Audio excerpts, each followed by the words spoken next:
ആരോഗ്യമുള്ള ശരീരത്തിൽ മാത്രമേ ആരോഗ്യമുള്ള മനസ്സുണ്ടാകൂ.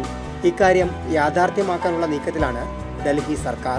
ഡൽഹി വികസന അതോറിറ്റിയുടെ കീഴിലുള്ള 100-ലധികം പാർക്കുകളിൽ പൊതുജനാരോഗ്യാർത്ഥം സ്ഥാപിച്ച തുറസായ വ്യായാമ കേന്ദ്രങ്ങളിൽ തിരക്കേറി.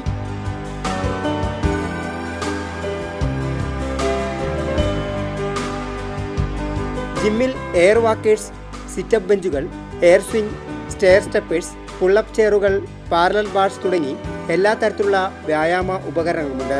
Chest presses, bench presses, pulls with dumbbells, treadmill, cross walkers എന്നീ സൗകര്യങ്ങളാകട്ടെ അത്യാധുനിക വ്യായാമ പരിശീലന കേന്ദ്രത്തെ ഓർമ്മിപ്പിക്കുന്നു. सरकार ने हमारे लिए ये बहुत बढ़िया फ्री में करने के लिए दे रखा है यहाँ पे सारे इक्विपमेंट्स. तो इससे बढ़िया सब अब आजकल फिजिकल के ज़्यादा ऊपर जा रहे हैं वहाँ पे, तो बहुत बढ़िया हो रहा है. इससे बहुत अपने फिजिकली सब फिट हो जाता है इससे. മൺപ്രതലത്തിൽ കോൺക്രീറ്റിലാണ് ഉപകരണങ്ങൾ സ്ഥാപിച്ചിരിക്കുന്നത്.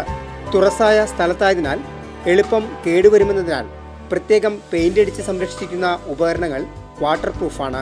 വ്യായാമ കേന്ദ്രത്തിൽ പ്രവേശനം സൗജന്യം. രാവിലെയും വൈകുന്നേരവുമാണ് തിരക്ക്. വരും തലമുറയ്ക്ക് ഇത് നാട്ടിലൊരു അത്യാവശ്യമായിട്ട് വരുന്ന ആണ് കാണുന്നത്. അതിന് സർക്കാർ എന്തെങ്കിലും പോസിറ്റീവായിട്ട് എന്തെങ്കിലും ചിന്തിക്കുക. ഡൽഹിയിൽ ചെറുതും വലുതുമായി 882 പാർക്കുകളാണുള്ളത്. ഏകദേശം 12,000-ഓളം ഏക്കറോളം പച്ചപ്പ് നിറഞ്ഞ പ്രദേശം.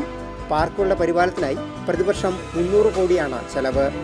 ആരോഗ്യമുള്ള ഒരു തലമുറയെ വാർത്തെടുക്കാനുള്ള NDMCയുടെ നീക്കം മറ്റ് സംസ്ഥാനങ്ങൾക്കും മാതൃകയാണ്. ഡൽഹിയിൽ നിന്നും ക്യാമറമാൻ സ്റ്റീഫൻ മാത്യുവിനൊപ്പം രാജേഷ് കോയിക്കൽ, മാതൃഭൂമി ന്യൂസ്.